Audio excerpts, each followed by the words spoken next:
Have you heard of the expression that says, accusation is confession? Well, it turns out there's some truth in this. Let me break it down. One of the oldest tricks of the human mind is this. When a truth about the self becomes too painful, too shameful, or too threatening to hold, it is often pushed outward and placed onto someone else. That is what psychologists have long called projection. It is the pattern where a person accuses another of the very thing they themselves are doing, desiring, hiding, or struggling with. The liar becomes obsessed with other people's dishonesty.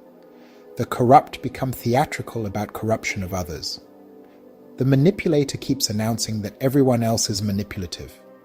The unfaithful become detectives of imagined betrayal. Now we need to be careful here. Not every accusation is projection. Sometimes people are actually telling the truth. Sometimes wrongdoing is real and must be called out. But there is a recognizable pattern in projection.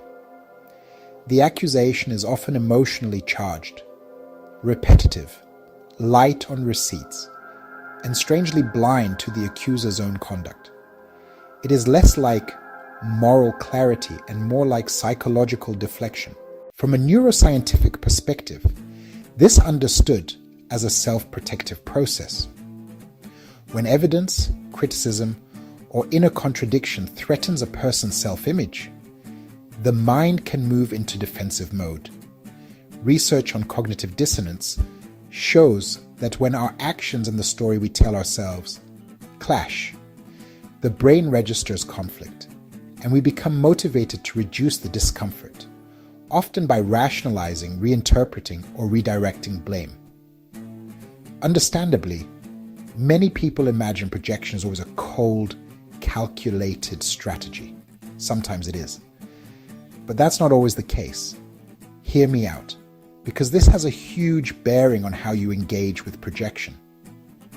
There is evidence that when people are confronted with traits they fear in themselves, they may become more likely to see those same traits in others.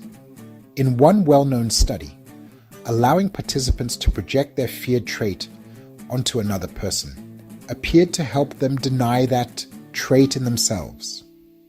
In other words, projection can function as a form of inner self-defense. There is even more unsettling evidence. Recent neurocognitive work on hypocritical blame found that people who blamed others for moral violations they themselves committed were not always simply faking morality for show.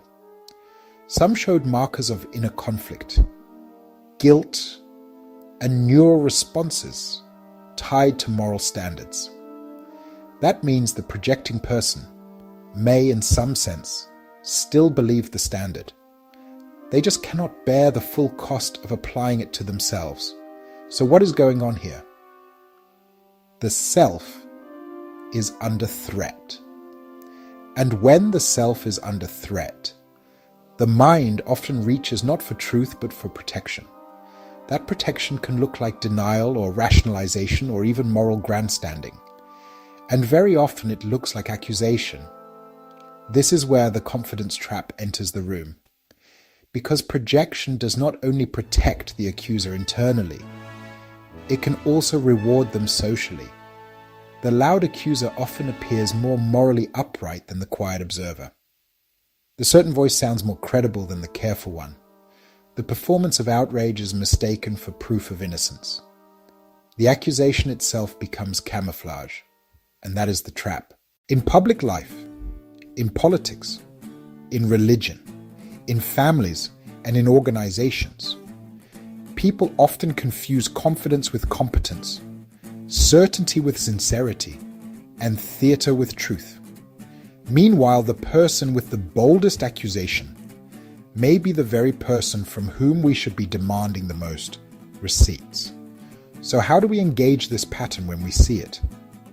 Not by becoming theatrical ourselves or by shouting louder, or by getting trapped in character warfare.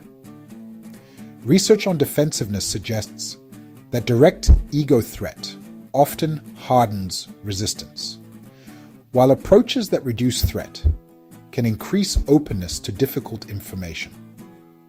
Self-affirmation research, including neuroscience work, shows that when people feel less existentially cornered, they become more receptive to facts that might otherwise be threatening to their identity.